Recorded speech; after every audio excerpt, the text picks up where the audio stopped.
Nós vamos, nesta noite, continuar o nosso estudo. É a penúltima ministração, baseado na vida de José, em Gênesis capítulo 37, onde nós estamos ministrando sobre o primeiro e o segundo sonho de José.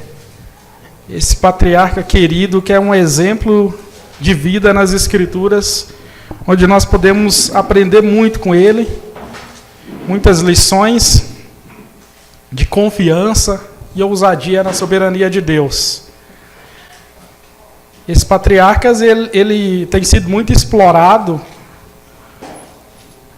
inclusive em filmes, também, inclusive, acho que a Record fez uma produção baseada na vida dele, de José, porque a história dele é muito bonita, é muito bem escrita.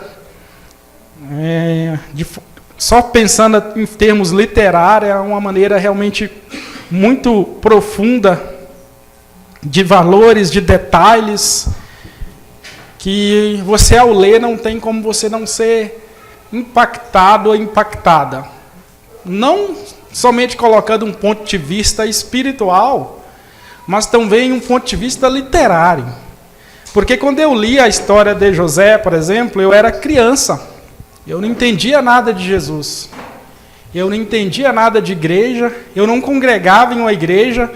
E eu me deparei com essa história. Eu tinha em torno de 9 anos de idade. E era mais em termos de desenhos também. Quase algo em quadrinho. E realmente foi algo impactante, que marcou a minha mente para todo sempre. Aí depois que eu me converti, que eu fui ler as Escrituras, que eu entendi que José é um personagem bíblico. Aí no mundo, todo mundo conhece mais ele como José do Egito. Então, é uma história realmente muito interessante. Quando você entende que isso está dentro de um cordão teológico, que faz parte da nossa vida, da nossa história como igreja, isso fica muito mais bonito. E quando você conhece os valores espirituais por trás dessa vida, desse personagem que nós estamos estudando, você percebe o quão Deus é grandioso e Ele pode cumprir a palavra dEle na vida dos seus servos e das suas servas.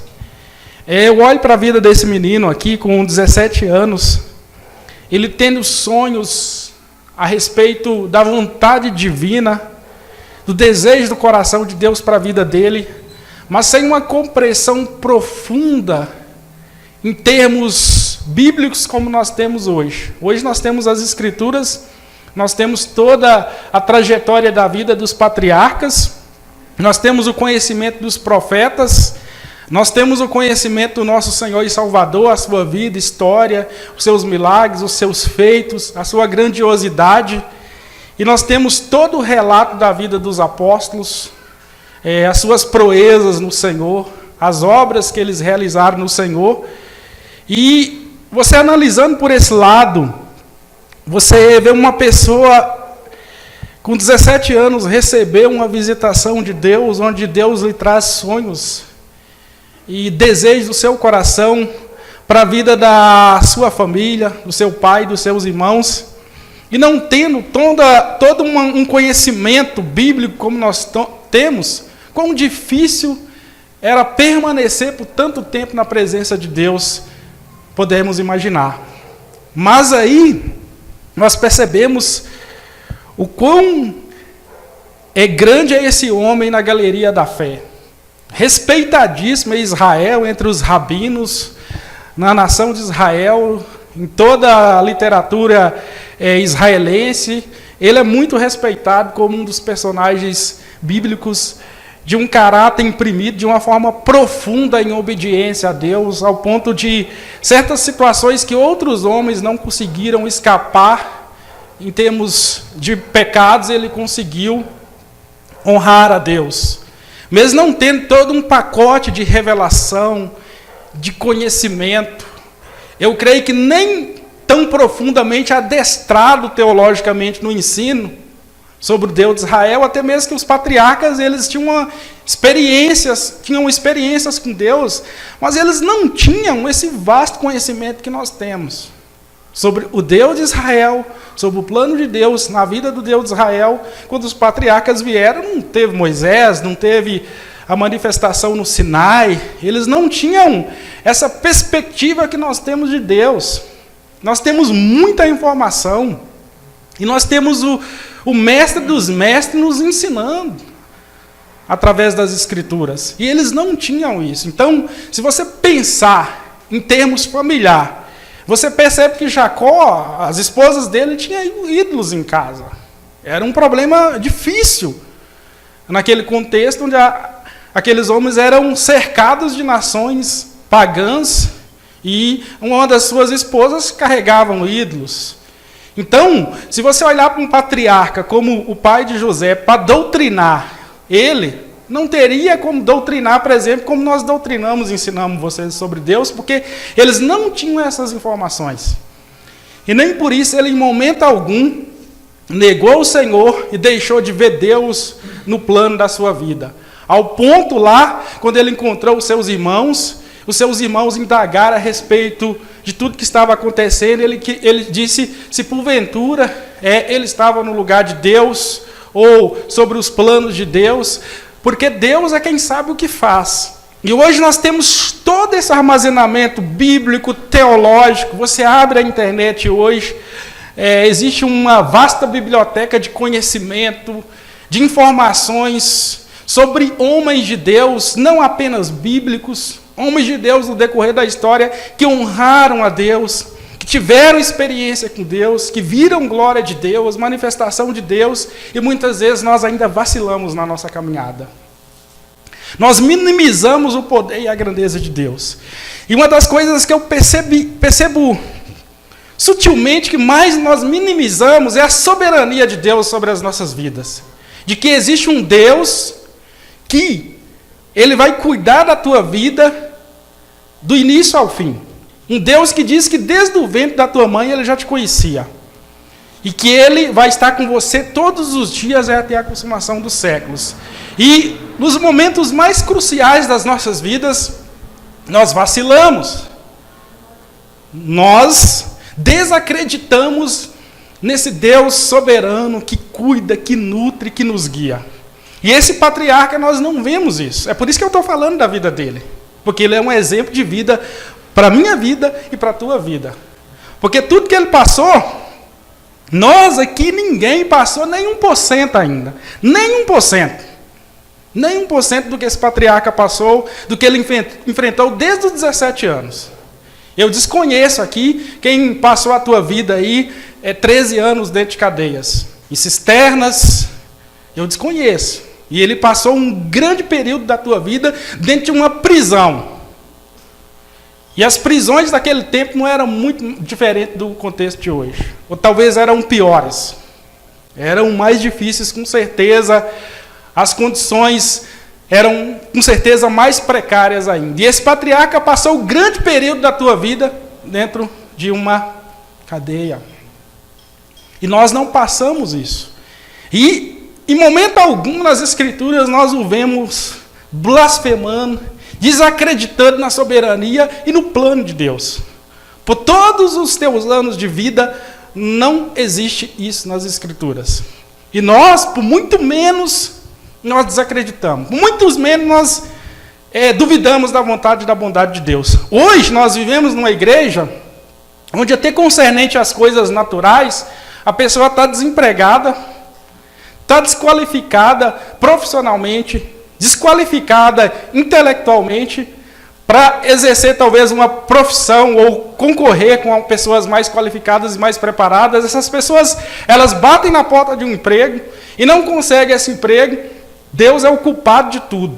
Pela desqualificação dela, pela falta de iniciativa, pela sua postura em relação à vida profissional, e Deus é o culpado. Então, hoje, pastor Baracha, nós caminhamos numa igreja e Deus é aquele que nós pensamos que é um mágico.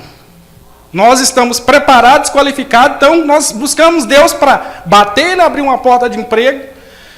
Nós buscamos Deus para que, quando nós estamos com problemas no nosso casamento, depois de muito tempo, né? É igual o carro velho, você sabe como funciona. Quando está novinho, a marcha, passa, anda, tudo bonitinho. Fica velho, começa a dar os problemas, e aí vai diante de Deus para resolver os problemas familiares de casamento. Aí, né, quando estava lá no início do namoro, às vezes não tinha nem a opinião de Deus.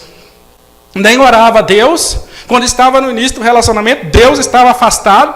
Aí, quando entra para debaixo do teto, vem os problemas, vem as dificuldades, aí lembra de Deus. Mas ninguém quase ora quando está começando.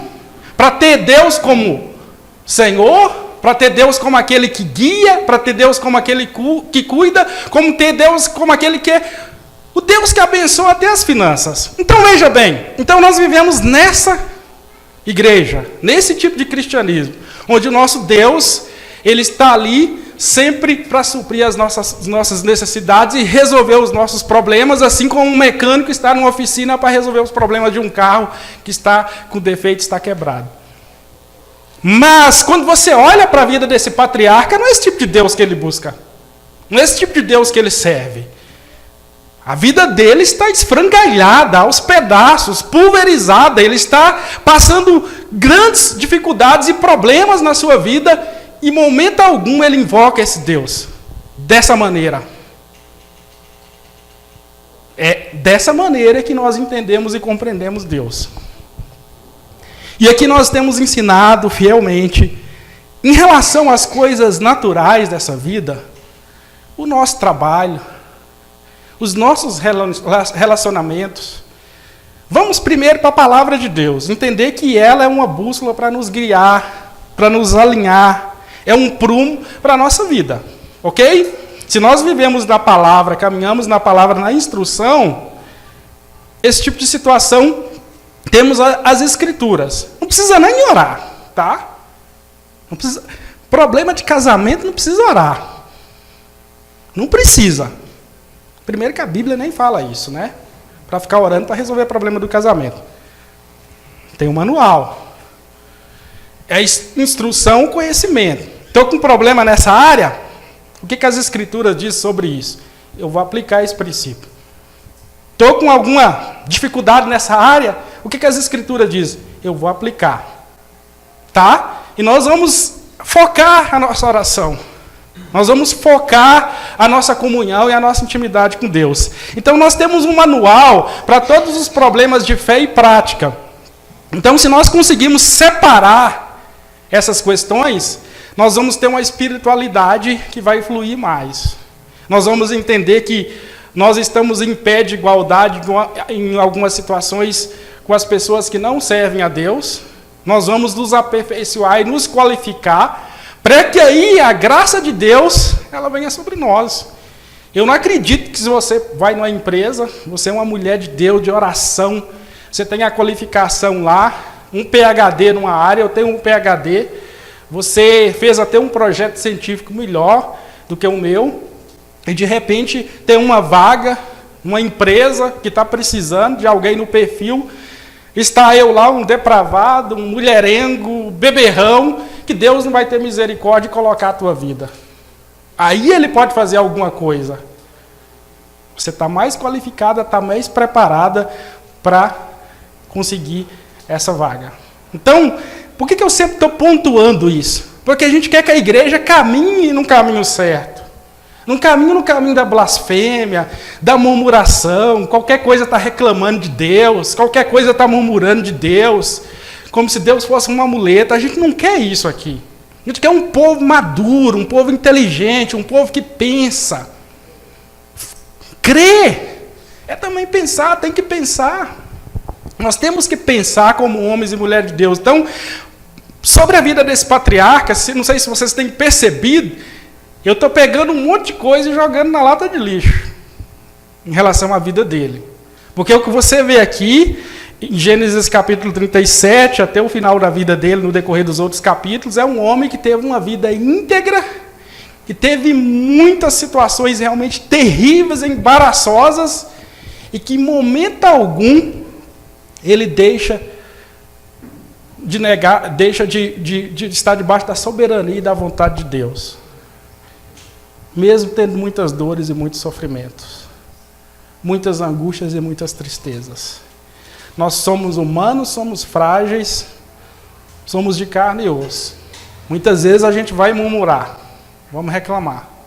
Mas, se nós tivermos um entendimento e um conhecimento básico, isso aqui é básico, sobre o plano de Deus sobre as nossas vidas e a soberania de Deus, é fato que nós vamos viver uma fé mais genuína e uma fé que realmente vai nos conduzir à vontade de Deus. Vamos ler aqui. Sempre fazemos comentários antes. E habitou Jacó na terra das peregrinações de seu pai, na terra de Canaã. Essa é a história de Jacó. Tendo José 17 anos, apacentava o rebanho com seus irmãos, sendo ainda jovem. Acompanhava os filhos de Bila e os filhos de Zilpa, mulheres de seu pai, e trazia as más notícias deles a seu pai. Ora, Israel amava mais a José do que a todos os seus filhos, porque era filho da sua velhice e fez-lhe uma túnica de mangas coloridas. Vendo, pois, seus irmãos que o pai o amava mais do que a todos os outros filhos, odiaram-no e já não podiam lhe falar pacificamente. Teve José um sonho e relatou aos seus irmãos, por isso o odiaram ainda mais. Pois lhes disse: rogo-vos, ouvi este sonho que tive. Atávamos feixes no campo, e eis que o meu feixe se levantou e ficou em pé, e os vossos feixes o rodeavam e se inclinavam ao meu. Então lhe disseram seus irmãos: reinarás com efeito sobre nós? Sobre nós dominarás realmente? E com isso tanto mais odiavam por causa dos seus sonhos e de suas palavras. Teve ainda outro sonho e o relatou aos seus irmãos, dizendo: sonhei também que o sol, a lua e 11 estrelas se inclinavam perante mim. Contando-o a seu pai e a seus irmãos, repreendeu seu pai e disse: que sonho é este que tiveste? Acaso viremos eu e a tua mãe e teus irmãos a inclinar-nos perante ti em terra? Seus irmãos lhe tinham ciúmes. O pai, no entanto, considerava isso consigo mesmo. Na ministração passada, nós focamos muito no pastoreio dele no campo, na vida dele no campo. E eu quero dar continuidade sobre esse assunto. Na verdade, essa parte 2 ela foi dividida em parte 1 e parte 2, trabalhando no tema do segundo sonho. E tem muitas coisas ainda que eu gostaria de passar para a igreja como aprendizado, mas eu creio que vai ficar com outra oportunidade, porque vamos ministrar hoje, e na próxima ministração, com certeza vamos estar encerrando o assunto, e eu acredito que o ano que vem eu vou estar trabalhando com o reino de Deus, porque esses temas eles são, na verdade, integrados. Se eu voltar lá atrás, eu comecei a falar da criação, você começa a falar da criação em Gênesis capítulo 1, e normalmente você vai passar pela vida dos patriarcas. É uma forma honesta de você fazer a exposição das Escrituras. Você vai começar em Gênesis, que é o primeiro livro da Torá, e você vai falar dos patriarcas. Então, nós demos um pulo aqui já para a vida de José, porque ele é um personagem muito importante. Dentre todos os personagens do VT, ele é o que mais encarna a característica messiânica. Como eu sou um teólogo voltado para o messianismo mesmo, eu gosto de tudo que revela o messianismo no Velho Testamento, eu me encanto por ensinar a respeito da vida dele. Então, para vocês entenderem por que estamos ensinando sobre esse patriarca, é por causa das características messiânicas, o que ele traz, que representa aquilo que Jesus fez, o que Jesus veio fazer e a vida de Jesus. Às vezes a gente está ensinando, dá um pulo lá na frente, poxa, poderia ensinar para frente, tem Noé, né? Tem Abraão, tem Isaac, tem Jacó, mas pulamos para Yosef. que é José, que é o filho de Jacó. Justamente por ele ser esse personagem que você estuda nas Escrituras e você percebe que mais se pareceu a sua vida com a vida de Jesus, que mais traz a nós a respeito do Messias. Então entenda isso, eu sempre falo, estudar as Escrituras, a lupa é Cristo. Os nossos olhos nas Escrituras têm que buscar Cristo, têm que buscar Deus. Os profetas, eles vieram para revelar a vontade de Deus, a revelação de Deus, revelar a Cristo, a vida de Cristo. Então, é assim que você cresce, é assim que você entende a importância de Jesus. É assim que você entende quem é esse Cristo. E, se você percebe nas Escrituras, a vida dele realmente aponta muito por aquilo que Jesus veio fazer, fez e morreu na cruz para salvar a minha vida e a tua vida. Até mesmo que se você estudar na história, tem outros Jesus antes de Jesus, né? Muitos Jesus que vieram antes. Mas José, a vida dele é um retrato, em grande parte, daquilo que Jesus realmente é. E eu quero trazer alguns assuntos aqui bem interessantes sobre esse tema. Eu acho bem legal, eu acho que o Baracha é o que mais vai gostar, porque ele gosta de ensinar sobre sonhos e questões proféticas. Veja bem, você estuda Gênesis capítulo 37, a questão dos sonhos, você não percebe, em momento algum, dentro desses sonhos, ele falando assim, eu tive um sonho que o Senhor me trouxe. O Deus de Abraão me trouxe um sonho. O Deus de Noé nos trouxe um sonho. O Deus Criador nos trouxe um sonho. Não. Ele não fala isso. Ele chega para seus irmãos e fala assim, escutem-me, tem um sonho para contar para vocês, um sonho que eu tive. E ele conta o primeiro e o segundo sonho. Isso é muito importante. Isso que eu estou ensinando é muito importante, é bíblico, é instrutivo e nos amadurece. Tá? Que normalmente o crente de hoje, todo sonho que tem, dormiu de barriga cheia, meu Deus do céu. Deus falou comigo num sonho, o Senhor apareceu, eu vi a glória de Deus, eu vi Jesus, eu vi anjo, espiritualiza o negócio de uma maneira assim, assustadora. Como se você espiritualizasse, ok? Uma coisa que é simples e é espiritual justamente porque muitas vezes é simples. A pessoa faz isso para que a comunidade às vezes aceite, uma forma que ele usa para argumentar para que a pessoa aceite. Né? Eu estava conversando com o Lucas, eu falei, essa noite eu sonhei muito com o teu pai. Ele perguntou, o que você sonhou? Estava tudo embaraçado, não sei. Apenas sonhei com ele, por quê? Aí eu falei para ele, por que eu sonhei com ele? Porque Deus veio, o céu rasgou, veio um anjo, derrubou uma taça de azeite, tal, abriu a minha mente, comecei a sonhar de noite. Não, simplesmente porque a notícia, quando ele trouxe, e o contexto foi muito impactante para a minha vida, e psicologicamente foi algo muito forte. Então me deixou num estado de choque, e normalmente, por passar por esse contexto, ser algo que realmente mexeu comigo, chegou de noite, o meu cérebro processou e trouxe o sonho. Está entendendo porque muitas vezes você sonha com algumas coisas? Eu estou dando uma pincelada aqui, para você dar uma pensada, vocês são inteligentes, tá? E você dando a sonhar com certas coisas. Então, o impacto da notícia, conhecendo ele, vendo ele alegre, feliz, brincando, foi na casa dele várias vezes, esteve aqui na igreja, na ceia várias vezes, não é a pessoa que eu estava esperando na situação que ele se encontra hoje, mas pela graça de Deus já está melhorando, a acontecer.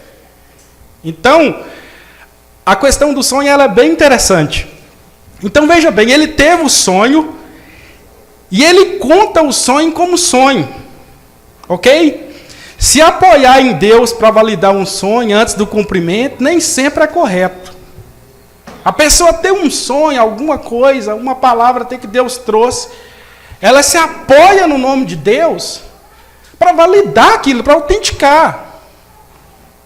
E o que nós temos que aprender é contar com os sonhos. Eu tive um sonho assim, assim, assim sobre você.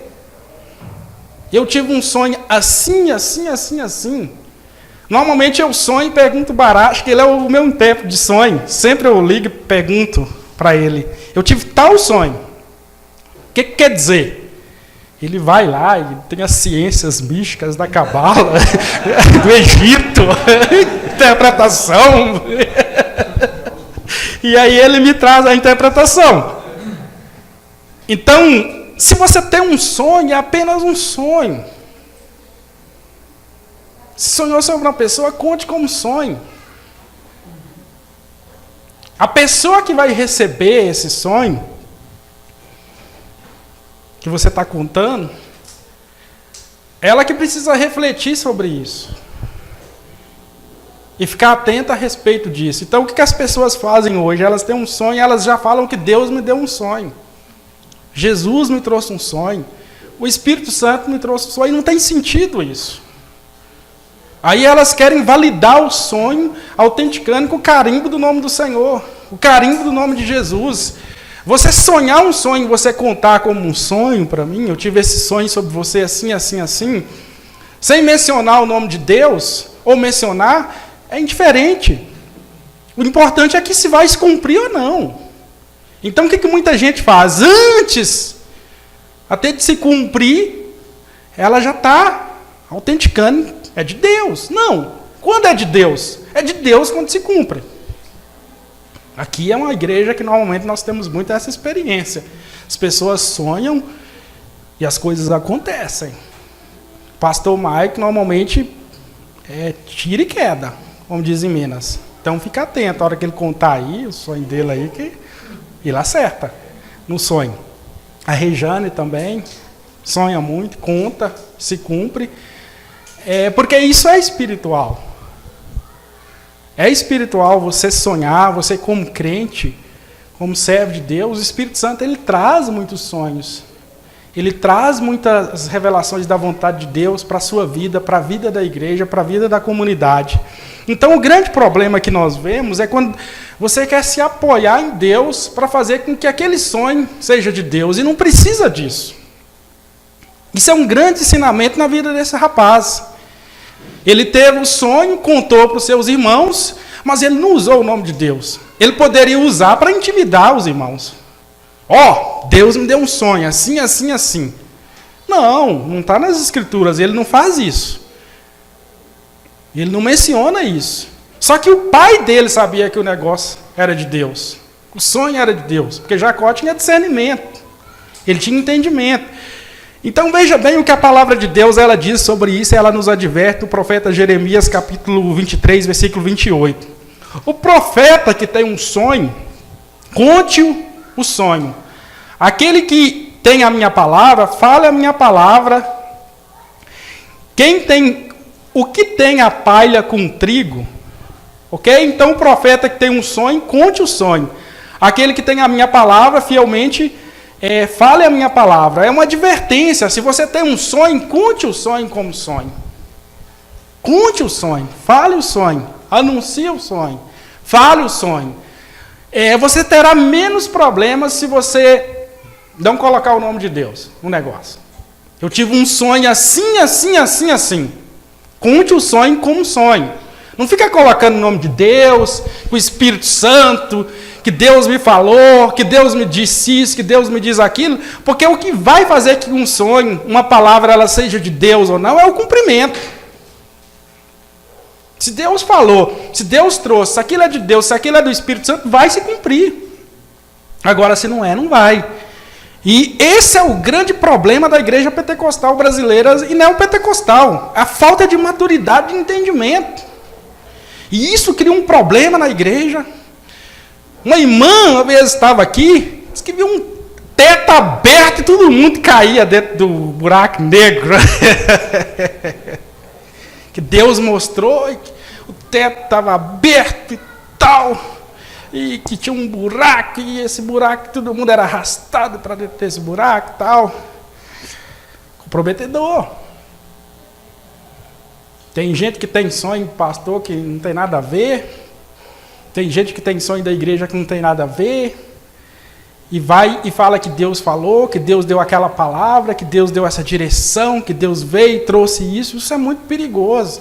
E a igreja brasileira, além dela ter a teologia de calcanhar, ser superficial na teologia, ela é superficial também até nas experiências. ela é superficial também em experiências.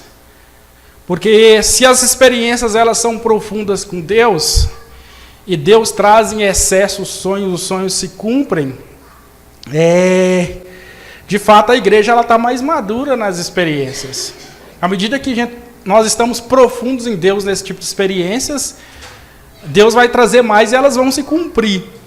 E a grande verdade, pastor Maico, estudando esse assunto, procurando conhecer um pouco mais, tem muitas pessoas que nem são da igreja e elas são mais precisas do que a igreja.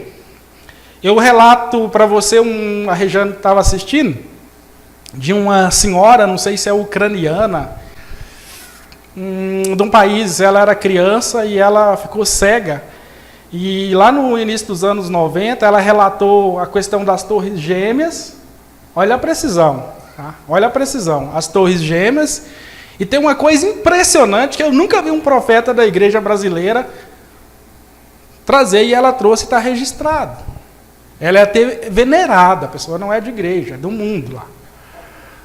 Ela até acredita que são seres extraterrestres. Ela falou o seguinte, lá no início dos anos 90, o 44º presidente dos Estados Unidos será um homem negro. E justamente cumpriu-se em Barack Obama. Uma coisa que é quase impossível você pensar na história dos Estados Unidos, a possibilidade de ter um presidente negro. Era uma coisa inimaginável, assim como no Brasil até hoje é. No Brasil é inimaginável isso. O Brasil é muito mais racista que os Estados Unidos, só que o racismo aqui ele é velado. Estados Unidos, eu sempre falo, eu prefiro às vezes como os Estados Unidos, que daí você sabe, ó, aqui é meu bairro, aqui é meu bar, aqui é a minha igreja, ok? Do que muitas vezes uma coisa velada. E eu me lembro do Joaquim Barbosa falando, quando queriam que ele candidatasse, ele falou o seguinte, o Brasil não está preparado para ter um presidente negro ainda. Porque é velado, é uma coisa velada, é uma coisa interna, que ele só se manifesta na hora que você vai concorrer num cargo de emprego, entendeu? Por isso essa grande discussão das cotas aí, isso é muito sério. O Mike que vai tocar nesse assunto. Deixa eu já começar. Eu vou rasgar o verbo aqui logo. Eu vou rasgar o verbo. Sou mineiro doido. Você só vê quando vai ter uma preferência por um cargo, né? Você vai ver essa discussão das cotas aí. Na verdade, não é porque as pessoas são contra as cotas. Não é isso. Nós somos hoje em torno de 60% afrodescendentes no Brasil, os números colocam entre 50%, mas houve uma ascensão dos negros em cargos de grandes empresas, posição social, houve uma ascensão nas universidades por essa abertura, ok? Então os negros estão lá dentro das faculdades cursando medicina, coisas que não ocorriam, isso incomoda, ok? Vamos falar. Então são coisas que incomodam. E aí o que ocorreu? Para o negro ser sempre discriminado, não ter oportunidade, o que o negro pensou, brasileiro? Eu vou ser empreendedor. E existe um grande número de negros empreendedores, e você pode pesquisar na internet. Os negros hoje são mais empreendedores do que o branco no Brasil. E professores. E isso causa um incômodo. Porque o que é o racismo? O racismo é você ter medo do que é diferente de você. Isso é o racismo, que define a melhor definição. O que é diferente causa medo, te assusta. E aí se tem um indivíduo de uma cor, do lado negro, se posicionando, cria um certo medo nas pessoas brancas. Então o que acontece? Aí tem alguns aspectos que vêm à tona, igual o caso essa semana, um jornalista da Globo foi punido e afastado dos Estados Unidos. Não afasta, põe na rua. Põe na rua. Afastaram porque ele fez um comentário.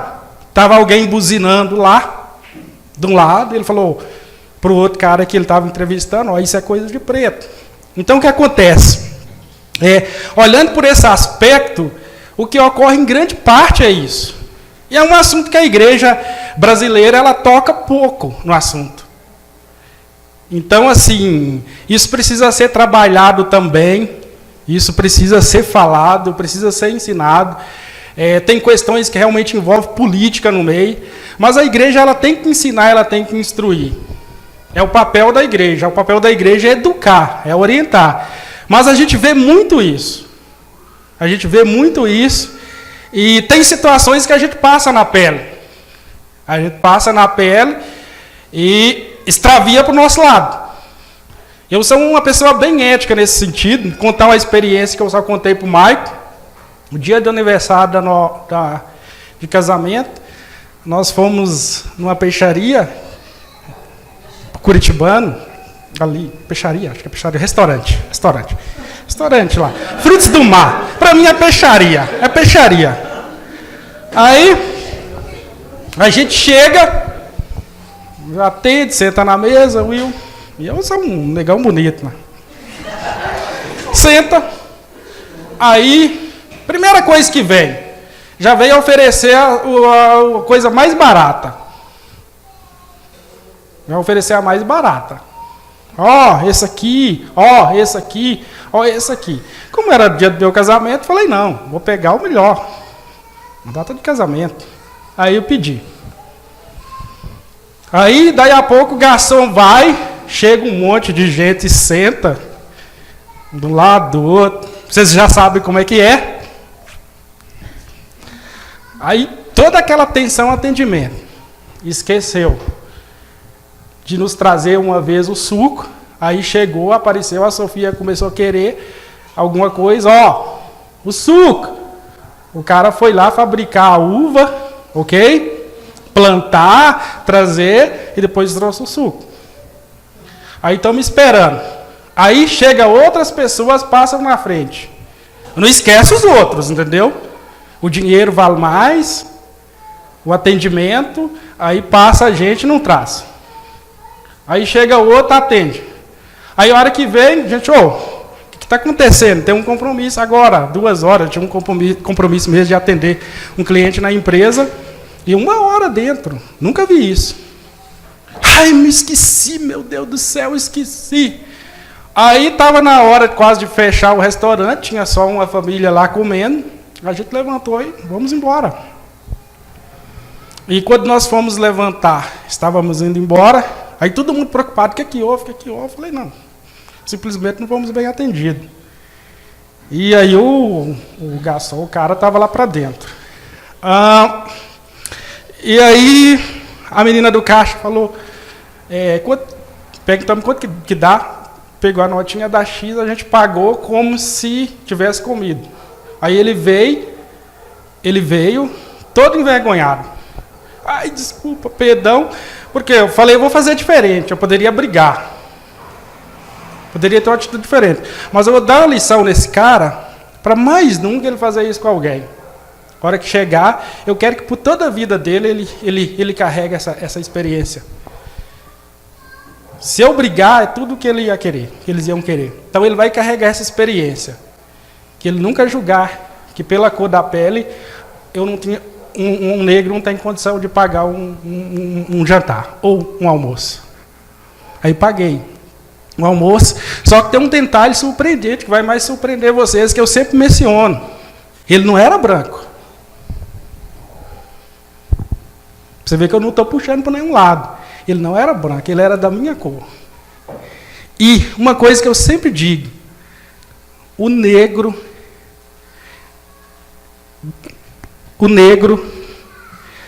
bem-sucedido, quando tem um outro que não é, ele tem dificuldade de servir o próprio negro. Eles não aceitam. Vocês não sabiam disso. Incomoda também.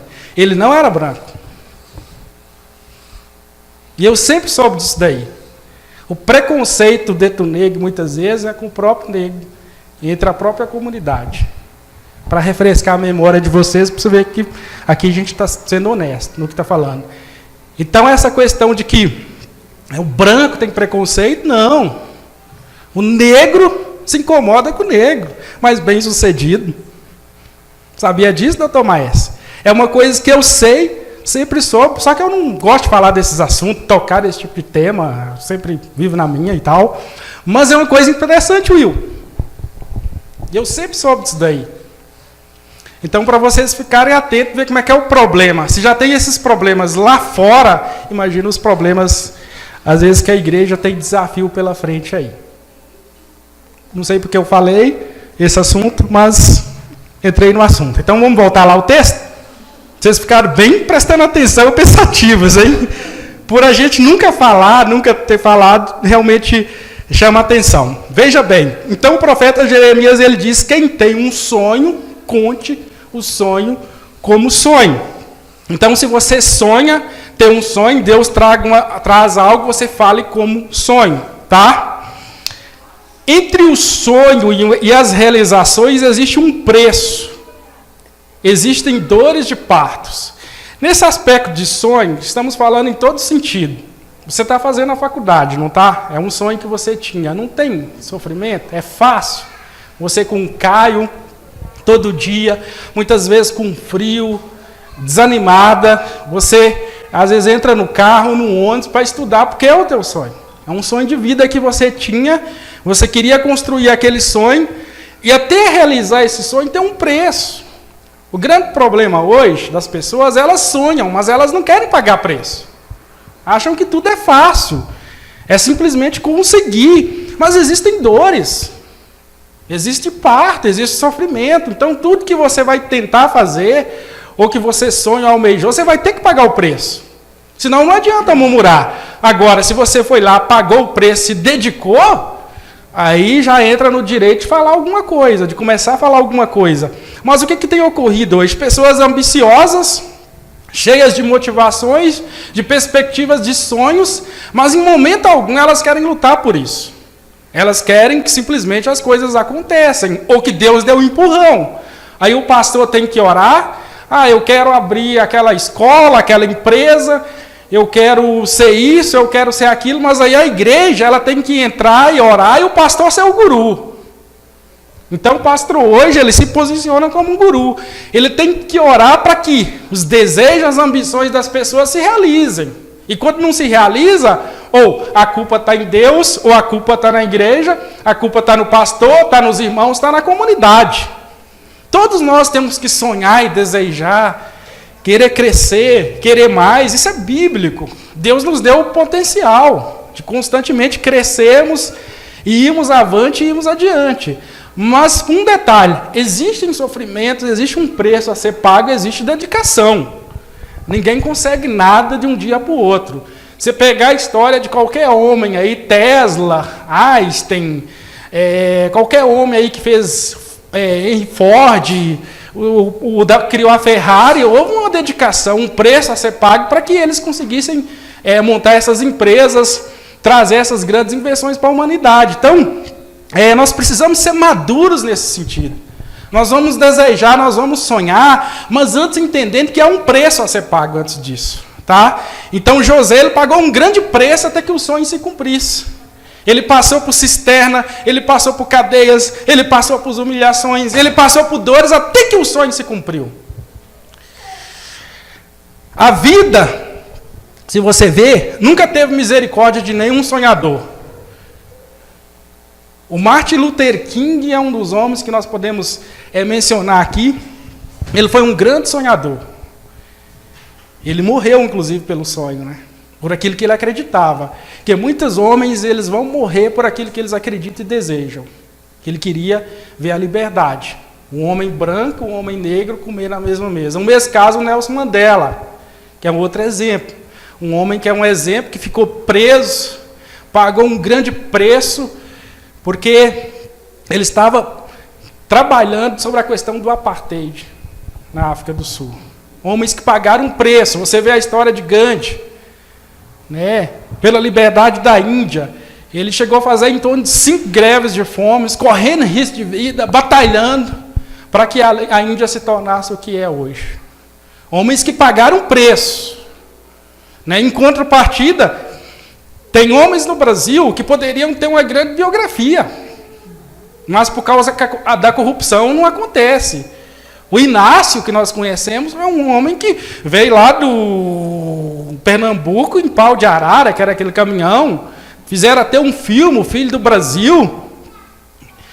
sofreu muito, batalhou, lógico, sempre todo mundo diz que ele nunca trabalhou, mas na verdade, se ele tivesse sido um homem íntegro, ele era um dos homens mais respeitados na humanidade, hoje. Tanto que, quando achavam que ele era muito respeitado.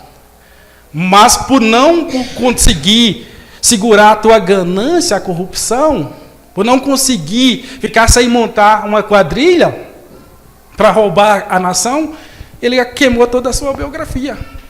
Era para ser um exemplo de vida para nós, para todos nós. Era para ser uma motivação para todos nós. Mas não quis pagar o preço. Não pagou o preço. José, ele pagou o preço. Ele não se vendeu. Ele não ficou com a mulher de Potifar. Ele não se corrompeu. O não se corromper é um grande preço que você paga. Muitas vezes não se vender. Não deixar se levar por nada. Então, grandes homens no Brasil poderiam se tornar realmente pessoas que são exemplo. Tem muitos homens na história da humanidade. Se você olhar, um dos maiores líderes que nós tivemos, por exemplo, foi um líder católico, o Papa João Paulo II. O Papa João Paulo II. Vocês sabiam disso? Quem não conhece a história, a biografia dele, ele foi um dos maiores líderes que a humanidade já teve em termos de liderança, não de religião.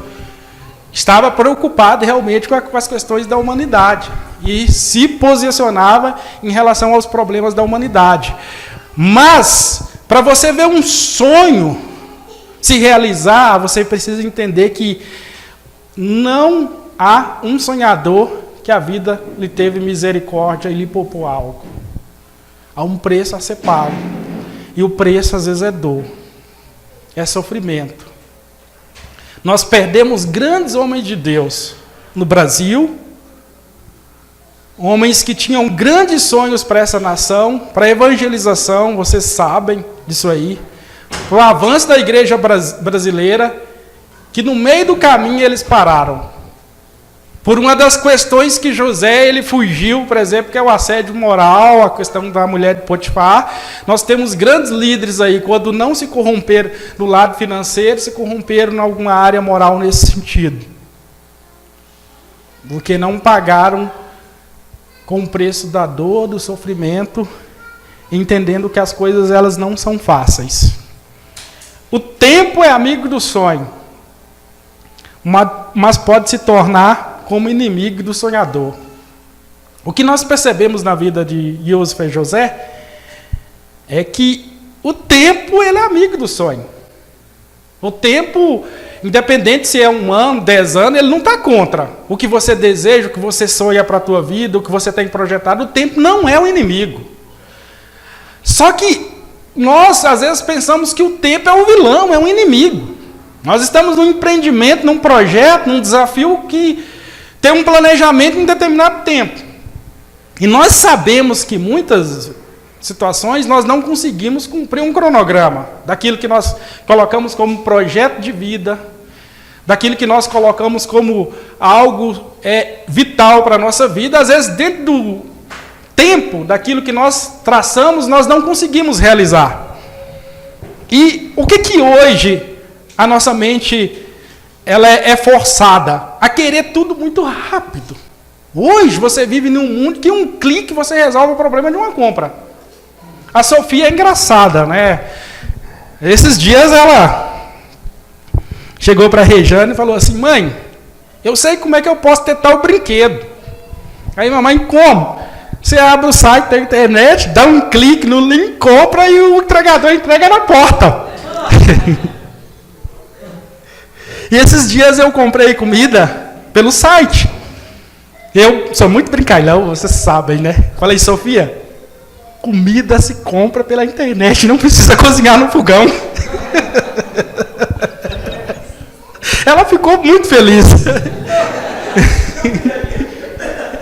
Porque é o mundo da rapidez, do imediatismo, é tudo já, é tudo agora, entendeu? É nesse momento. Tem que acontecer, tem que ser desse jeito, e não funciona dessa maneira. O tempo, muitas vezes, nós pensamos nele como um inimigo, né, Maes? Muitas vezes eu me peguei pensando assim, o tempo não me ajuda. Parece que eu estou fora do cronograma do tempo. Em muitos contextos eu sempre falo isso. Poxa, parece que eu estou errado no tempo. Parece que estou um passo na frente, às vezes estou um passo atrás em algumas questões.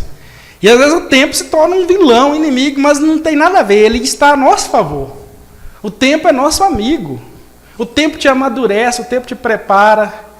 O tempo te faz um homem melhor, uma mulher melhor. Te amadurece. Está rindo, Marom? Está rindo de mim? Está rindo? É verdade. O tempo faz com que você cresça. E chega um momento que você entende que só com um determinado tempo você tem resposta para algumas questões. E o tempo ensina muito. Ensina que você era imaturo em muitas situações. Se José pensasse que com 17 anos ele poderia se tornar um grande governador, ele estava totalmente enganado. Ele estava já tentando resolver os problemas com intrigas. Não tinha o coração pacificador como ele tinha quando ele estava no trono, já com mais de 30 anos de idade. Então o tempo está a nosso favor. Por mais que demore aquilo que você sonha, aquilo que você quer, eu vou te falar uma coisa, que nem Regiane sabe. Eu não falei nunca para ela. De Deus. De assustar mesmo. Anota aí, anota aí. Anota aí, porque tem coisas que os homens de Deus carregam que eles não falam, carrega dentro dele, entregar para a igreja no atacado, entendeu? É nós. Rapaz, as coisas vão chegar na tua vida justamente quando você precisar. Quando você pensa que você precisa, que aquele momento não é. Não é. Algo que você desejou não é para chegar. Quando você vê que chegou na tua mão, porque era aquele momento que Deus queria colocar uma coisa que você desejou e queria. E isso foi a coisa mais dolorosa que eu aprendi na minha vida. E paguei um grande preço por isso. De querer agora, nesse momento, não é o momento. Há um tempo. Às vezes, por isso, um sonho, parece que ele se distancia. Uma coisa que você tanto deseja, cada vez fica mais difícil você tocar e apalpar aquilo. É porque Deus sabe. Porque Ele conhece, Ele é soberano. Eu gosto muito de uma doutrina chamada providência divina. Providência divina.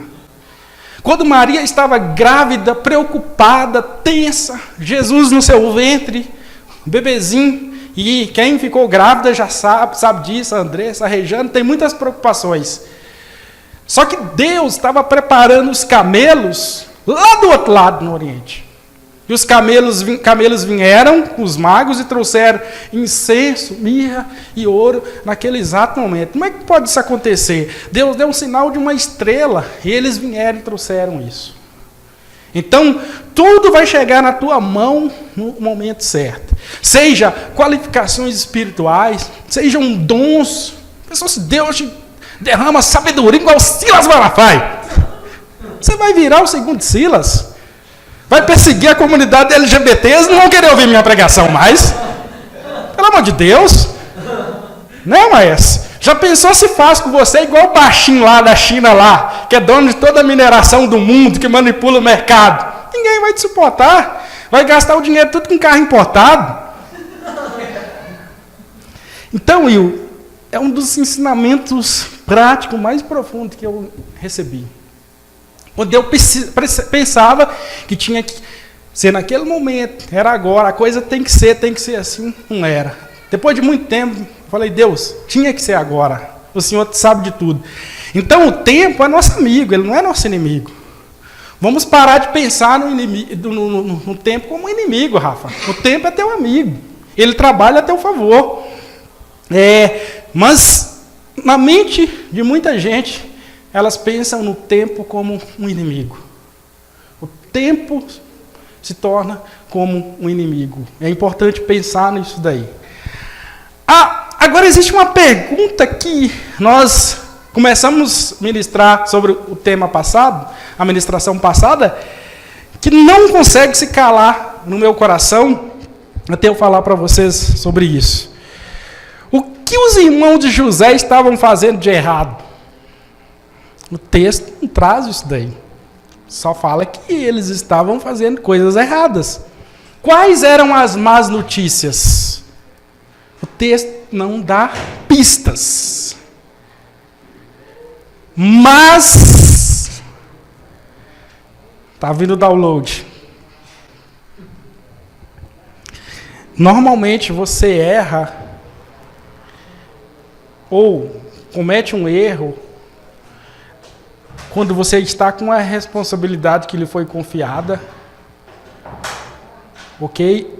Um grau de autoridade, de influência, e foi dado para eles a responsabilidade de cuidar das ovelhas. O que poderia acontecer? Não estavam cuidando bem das ovelhas, estavam fazendo outras coisas quando deveriam estar cuidando das ovelhas. Será que estavam vendendo algumas ovelhas? Tem um sujeito na Bíblia que é um dos maiores homens de Deus, tá? Maiores homens de Deus. Um patriarca maior do que José.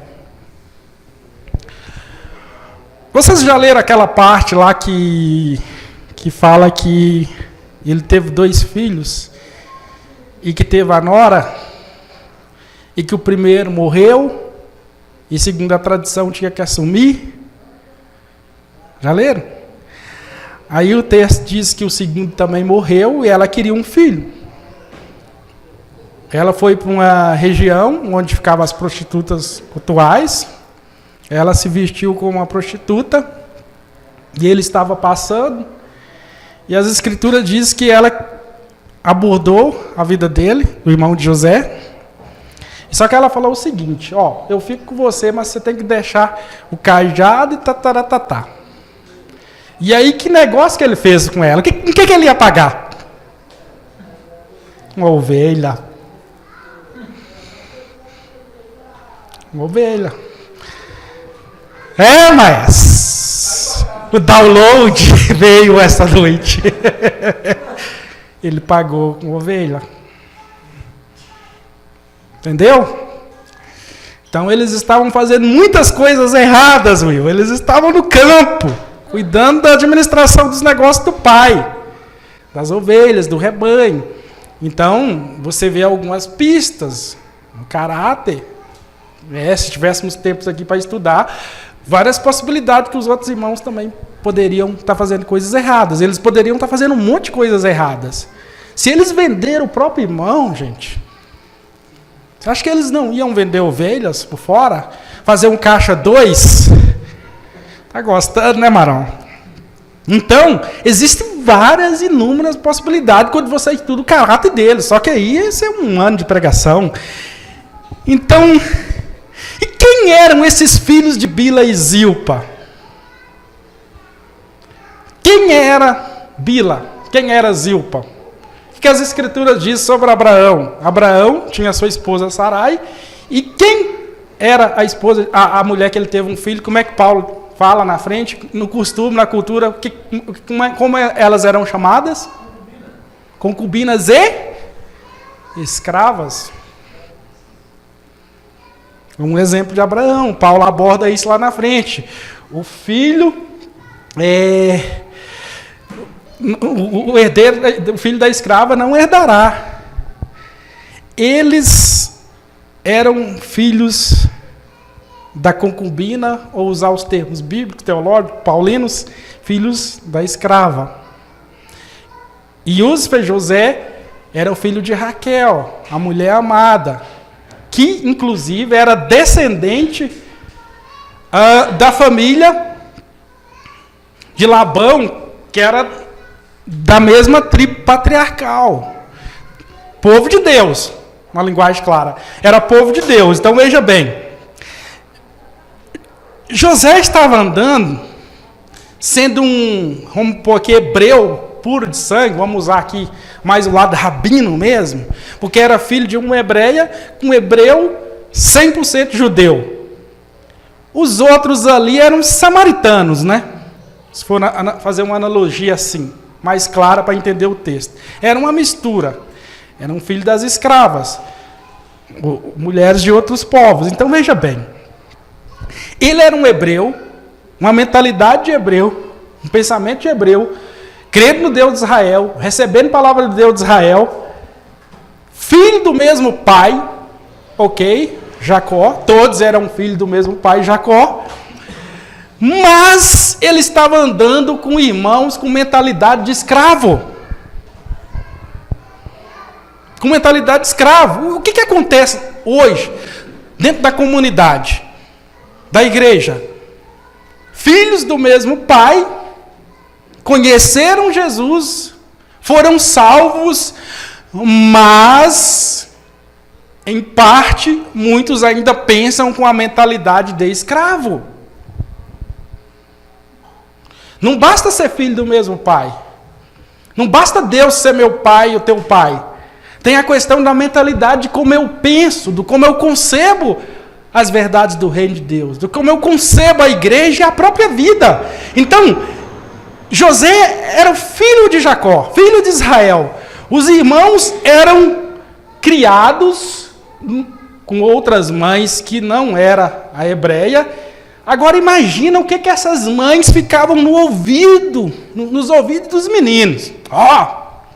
Ele tem preferência para o hebreuzinho lá, deu uma túnica de várias cores, mas vocês também são filhos do homem. Vocês são filhos do Israel, vocês têm direito. Começa a pensar, Will. Quem normalmente tem muito caso que tem filho fora do casamento e tal. Eu já vi muita gente essa experiência, tem filho de um lado do outro e todos têm direito e o pai tem algumas posses. Você sabe do que eu estou falando? Cria muito problema. Porque às vezes o homem está casado com a mulher, a última que ele casou, está morando, tem filho, só que tem posse, tem herança. E quando morre, dependendo do contexto, dá um maior problema. Agora veja bem aqui. Um hebreu, filho de uma hebreia, um pai hebreu, caminhando com os filhos de Bila e de Zilpa, que eram filhos de escravas. Mesmo sendo do mesmo pai, com mentalidade de escrava. Tem muita gente na igreja que ainda vive a mentalidade do Egito. A mentalidade de escravidão. A primeira coisa que eles se atentaram aqui, para a posição de José na família. Crente que ainda fica preocupado com posição, com cargo, está com mentalidade de escravo. Crente que ainda fica pensando nas posses materiais, o que um tem, que não tem, que deixa de ter, que não deixa de ter, que fica olhando para a vida do outro, está com mentalidade de escravo. Mentalidade de escravo. Crente que não tem uma cultura realmente de estar com o coração voltado para o Pai, igual José tinha, mentalidade de escravo. Crente fofoqueiro, crente ciumento, cheio de ciúme, escravidade, mentalidade de escravo. Crente que tem ciúme um do outro, irmã que tem ciúme da outra, irmão que tem ciúme, marido que tem ciúme de outro, porque acha que está de olho na mulher, mentalidade escrava. Eles estavam ciumentos, irados. Crente que não consegue conversar com o outro por causa que pisou no teu calo do pé, mentalidade de escravo. Eles não conseguiam falar com ele pacificamente. Crente que não consegue ouvir um irmão cheio do coração, da graça de Deus no coração, da alegria, relatar um sonho, um projeto, sem deixar-se ficar tomado de inveja, mentalidade de escravo. Quando José começou a relatar os sonhos, eles se encheram de inveja. Invejosos, mentalidade de escravo. Crente que preocupa com a conquista do outro, mentalidade de escravo. Pode ser filho do mesmo pai, pode ser filho de Yahvé, de Deus, mas muitas vezes não teve a mente renovada pela palavra de Deus. Se tem uma coisa que você precisa cuidar muito, é do seu coração. Tem gente cheia de espírito de vingança, igual os irmãos de José. Ele era um homem de paz. Uma mentalidade totalmente escrava.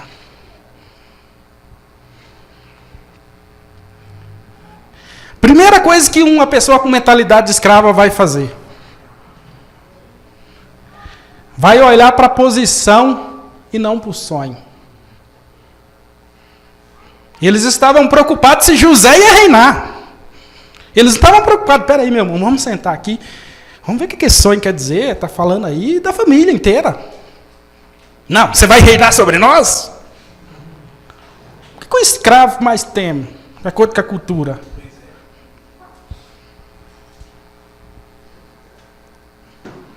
Então, você vai reinar sobre nós? Estava querendo falar de reino. Nós vivemos numa igreja que quer falar de reino, de Deus, mas não resolver essas picuinhas da família de José. Falando numa igreja no sentido geral, tá, gente? Está na picuinha do ciúme, está na picuinha de preocupado com o cargo do obreiro, da posição, do pastor, preocupado com o título, quer falar de reino. Vamos ensinar sobre o reino de Deus. O negócio agora é o reino. Não resolveu nem os problemas da família. Como é que vai falar de reino? Irmão engolindo um outro, irmão passando a pena no outro, irmão soltando cheque sem fundo para o outro. Irmão de olho com a mulher do outro. Essas coisas elas têm na igreja, né? Eu já falei várias vezes isso com o Baracho. Eu penso desse jeito, ele pensa desse jeito.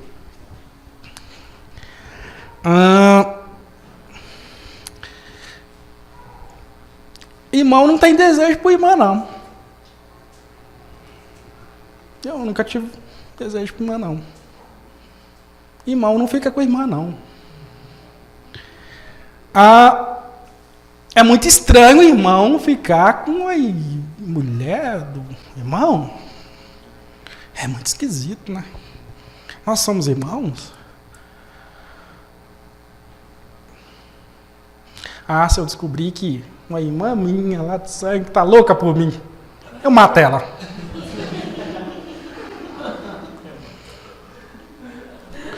Mas eu não estou dizendo que não são homens. Eu estou dizendo que tem que ter uma ética, uma pauta. Tem que ter um limite.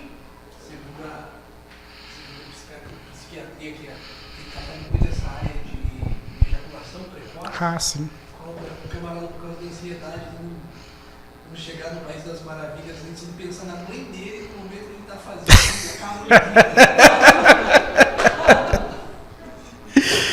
Verdade. O Mike solta cada uma que eu não sei de onde que ele tira. Dessa piada de rabino. Eu ouvi falar que tem que pensar na conta de luz. Eu já ouvi falar essa daí. O maestro sabe dessa da conta de luz aí, eles que sempre usam. Brincadeira, maestro. Em Bitcoin.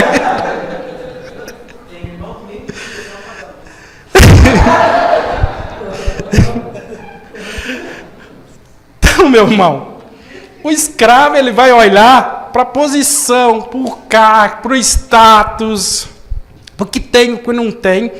Nós temos que olhar qual o sonho, sabe? Vamos sentar, Will? Qual o sonho? Porque nós estamos falando aí do clube do café, a maçonaria. Qual o sonho? A gente quer conversar. Queremos conversar. Queremos ouvir uns aos outros. Queremos saber o que tem no coração. É ministério? É empresa? É ser um profissional liberal? É casamento? É ter filhos? É atar o relacionamento com a família? O que é? Só não pode ser nada, né? Isso. O que é? É ganhar dinheiro? Eu sempre falo, ganhar dinheiro não é o problema. Muito pelo contrário, eu vou motivar você a ganhar. Wesley falava o seguinte: ganhe o bastante em todo tempo para dar o bastante em todo tempo. Para ajudar a obra de Deus. Tem que ganhar mesmo, tem que prosperar mesmo, tem que estudar mesmo, tem que ser empreendedor mesmo. É para isso que nós nos sentamos para ouvir, se atentar para os sonhos dos irmãos. O propósito de Deus, qualquer coisa que Deus fizer na tua vida tem a ver com essa igreja. Tem a ver com a minha vida e a vida de cada um aqui. É assim que funciona a família de Deus. Isso aqui é muito bom. Normalmente o filho de mentalidade escrava, filho do mesmo pai, filho de Deus, converteu, aceitou Jesus, como diz por aí, Ele é filho de Deus. Ela é filha de Deus. Mas estão sempre de olho na herança para viver um destino de fartura. Isso é o sonho de todo escravo. Você já estudou sobre escravo, a escravidão? O que o escravo sonha? O escravo, ele quer a vida regada, fartura. Tanto que em certos decretos de escravidão, muitas vezes o escravo preferiu ficar com o seu senhor. Não, tem de tudo aqui, tem vida boa, tem a melhor comida e tal, tem toda a liberdade. Não queria a liberdade. Não queria a liberdade. Por quê? Ele prefere a vida de escravidão. Porque às vezes é melhor ficar dentro de uma cadeia, onde tem tudo, comida, bebida, tudo de graça, do que sair para lutar, para batalhar pela liberdade. O que o filho pródigo fez? O filho pródigo, ele tinha uma mentalidade de escravo, assim como o outro também que estava. Ok? Porque ele queria pegar a herança para sair, gastar e esbanjar. E normalmente, a pessoa pode ser filha de Deus, mas o que ela está querendo? As bênçãos de Deus. Mas para quê? Para missão, para o reino de Deus? Está pensando como um mordomo que administra, e o seu foco, o seu alvo em todo tempo é para o reino.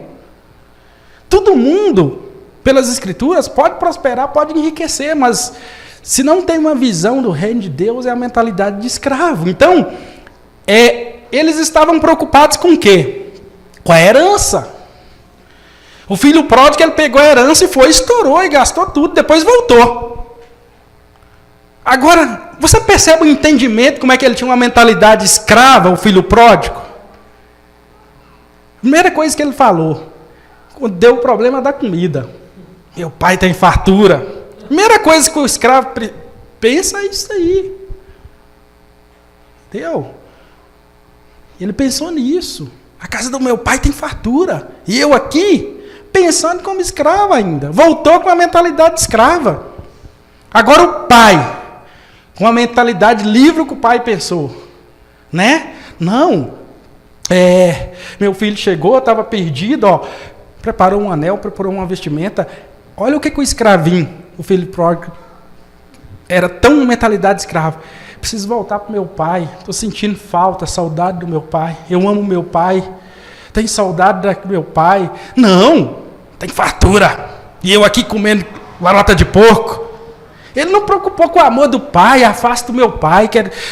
Ai, como eu sinto falta do meu pai, das alegrias com meu pai, dos momentos que meu pai ficava contando sobre o Deus de Israel, sobre Abraão, Isaac e Jacó. Não, ele pensou, quando ele estava em crise, que a coisa apertou, ó, lá tem comida em fartura e eu aqui no meio dos porcos. Você é um escravo. Como nós pensamos em relação a Deus? Estamos preocupados com o coração do pai? Com a face do pai? Preocupados em saber como está o coração do pai? Ou estamos pensando assim, poxa, Deus é o dono das bênçãos, né? Todo culto eu vou lá para receber a bênção de Deus. Para a minha vida melhorar, um negócio que está apertado na minha casa, eu vou correr para a igreja. Eu estou cheio de problema, eu vou procurar Deus. Escravo. O escravo que procura Deus quando ele só tem problema. Não que não se deva, tem problema, tem que correr para Deus mesmo. Mas um crente que já está nas Escrituras buscando Deus, ele não tem que ir atrás de Deus para resolver problema.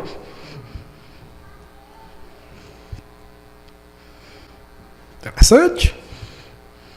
Os irmãos estavam de olho na herança. Eu não sirvo a Deus porque Deus vai me dar o céu mais. Quando eu comecei, eu queria, desejava e buscava a Deus e me inclinava por causa do céu. Eu quero Deus, mesmo sem céu. Eu não quero saber, mas se quiser dar, dá. Tem que falar, né? Sou mineiro. Você não tem casa, rua de ouro, dá tudo para vocês. Eu quero ficar com Jesus, igual o João, colocar a cabeça no peito dele. Então esse é o entendimento. Agora tem gente que está atrás de Deus por causa do céu, com medo do inferno. Segundo o filme de Lúcio, lá diz que aquele cara é filho de um pastor, você me colocou para assistir, eu vi algumas partes. O inferno é bom demais.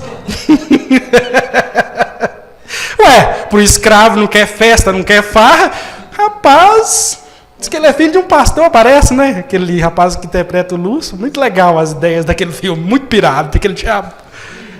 Lá tem Rock, melhor que brasileiro, melhor que gospel, entendeu? Então veja bem, o céu é importante, é um lugar agradável, mas você está buscando o céu, você está buscando uma coisa também. Nós temos que buscar o Pai. Afasta o Pai, Deus. Eu quero estar com Deus, eu quero estar com Jesus. Se não tiver céu, não tiver cidade, não tiver Nova Jerusalém, isso para mim hoje não é irrelevante. Mesmo o tamanho da grandeza, eu posso falar desse jeito. Da Nova Jerusalém, a glória da cidade, o ouro. Eu quero estar com Jesus. Só isso. Se tiver que só ficar no espaço aí, andando igual anda na neve, não tem nada. Só olhando para o rosto dele, toda a eternidade, tá bom demais. É tudo que eu quero. É tudo que eu preciso, mas quero para a minha vida. O céu é muito bom, é maravilhoso, quero estar lá também com os irmãos e tudo, mas eu quero é Deus. Eu não sirvo a Deus para o céu mais. Isso é fase. Quando você cresce, você amadurece, isso, mais que isso é importante, não é um lugar primordial na sua busca, na sua entrega por Deus. Não é pregar o evangelho por galardão, é porque eu amo a Deus. Eu faço a obra de Deus porque eu amo a Deus. Não por nada que Deus vai me dar, ou alguma coisa que Deus vai oferecer. Isso é uma libertação mental, onde você vai largando essa mentalidade de escravo, de participar, de estar na igreja para receber, para ter, para melhorar. Eu vou na igreja para a minha vida melhorar. Sabe? Esse tipo de coisa nós precisamos vencer, precisamos superar isso. Primeira coisa, eu estou na igreja porque eu amo o Senhor. Depois eu estou na igreja porque eu amo os meus irmãos. Eu vou te fazer uma pergunta. Uma pergunta que você precisa refletir. Se você que está tanto tempo servindo a Deus, se você soubesse que não tem céu, que não tem nada, não tem recompensa, não tem galardão, você continuaria servindo a Deus na igreja? Foi um erro dos escribas rabinos ali, a igreja católica, entendeu? Já que gosta de falar que tem as mãos, se você descobrisse que foi colocado pela igreja católica ali, cuidou da... Deixa eu te falar católica, né? Católica começou depois de Constantino. A igreja se colocou que tem céu, rua de ouro, tudo isso daí, essa coisa toda e tal. E eles fizeram uns acréscimos, mas não tem nada disso daí para você. Você continuaria na igreja? Servindo a Deus, buscando a Deus, adorando a Deus? Se você soubesse que não tem nenhuma promessa financeira para você, multiplicar a tua vida financeira, te abençoar, você continuaria servindo a Deus? Você continuaria congregando, amando o Senhor, buscando a Deus? Outra pergunta. Essa é fatal, para você medir a tua fé. Se todo mundo que congrega, que vai de culto, que serve Jesus, todos os crentes, por um determinado momento, todo mundo parasse de servir a Deus e a Cristo e ficar só você, você continuaria servindo, se eu, Mike, o mundo inteiro não servir mais, só você, ficar só você no mundo, você continua servindo? No que você se apoia? Porque se você não conseguir responder essa resposta, que eu já dei para mim mesmo que falasse que Jesus não ressuscitou, mesmo que falasse tudo isso, eu continuaria servindo a Cristo, e ficar só eu continuo servindo a Cristo. Porque não se prende mais a algumas questões que a igreja sempre está falando e mencionando. Eu amo Cristo. Se Cristo fosse só homem, eu amaria Cristo. A gente aprende, às vezes, até a amar um ídolo de rock, um ator, Harry Potter. Se Cristo fosse só homem, como Buda, como Gandhi, eu continuaria amando a Cristo. Se não tivesse céu, eu continuaria amando Cristo. Se Deus não existe, eu continuo amando Cristo. Porque Cristo para mim é tudo. É um exemplo como homem,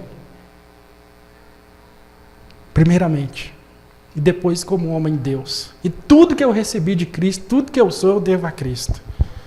Mesmo que ele fosse como um Gandhi, como um Buda, eu continuo amando a Cristo. É aí que você começa a medir a tua fé, a tua caminhada. Nós temos toda a nossa verdade a nosso favor, para servir, para amar a Deus, para servir a Deus em amor, não de olho nas recompensas, naquilo que Ele pode dar, não servi-lo com a mentalidade escrava. E muitas vezes nós nos dobramos a essa mentalidade de escravo, de servir a Deus por interesse, de congregar por interesse, de buscar a Deus por interesse. E nós temos que repensar a nossa maneira de crer, a nossa maneira de pensar. Então, a herança é o sonho de todo aquele que tem uma mentalidade escrava, é receber as bênçãos, então, para esbanjar, como as Escrituras dizem, deleites e prazeres. Todo mundo, a maioria que está na igreja, está para receber prosperidade, receber riqueza, receber bênçãos de Deus, para esbanjar.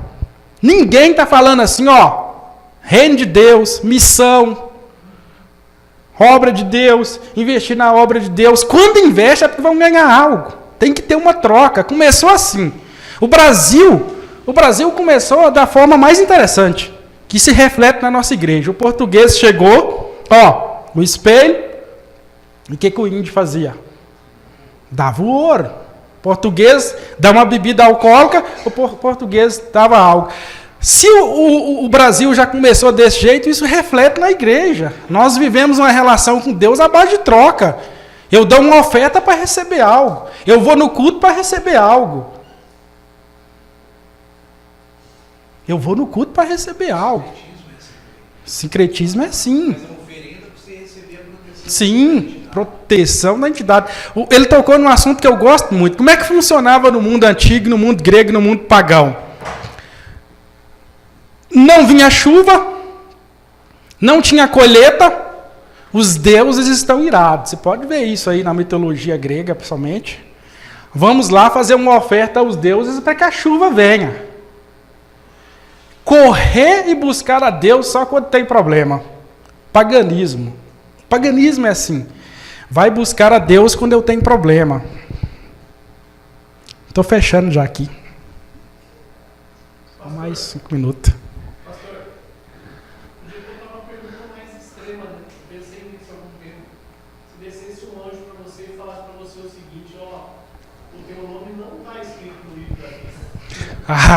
Primeiro eu brigava com ele. Essa é boa. Eu rachava a mão nele.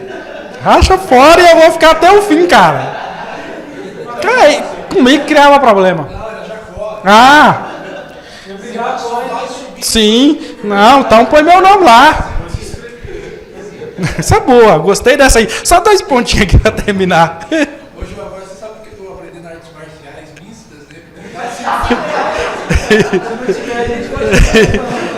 Amém. Não vai acontecer, não vai descer, tá? Então veja bem, gente, eu vou fechar aqui para não tomar o tempo. Então, melhor cumprir o propósito de Deus que sofrimento, tá? Eles verão os negócios do Pai como uma oportunidade. Tem muita gente que vê a igreja como oportunidade, até para fazer negócio, viu? E quantos ministros aí tá vendo a igreja como um negócio, uma máquina de fazer dinheiro?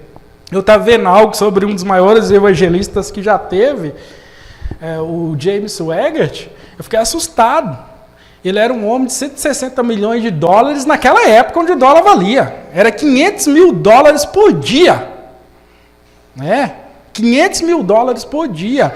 Então, teve o caso de uma menina que é lésbica aí, que caiu, que ela falou que o ministério dela, lá nos inícios dos anos 90 e 2000, mais ou menos, 120 mil reais por mês.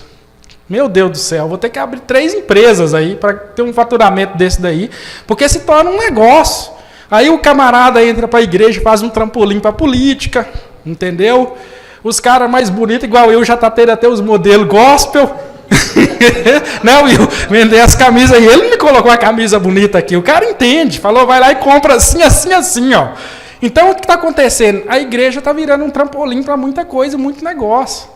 E os irmãos de Jacó têm essa mentalidade de escravo, como uma oportunidade de negócio, não como algo para cumprir o destino de Deus. Tudo que Deus colocar na nossa mão, seja um posse, seja espiritual, seja dom, seja conhecimento, seja palavra de Deus, seja revelação, é para cumprir o propósito do reino de Deus.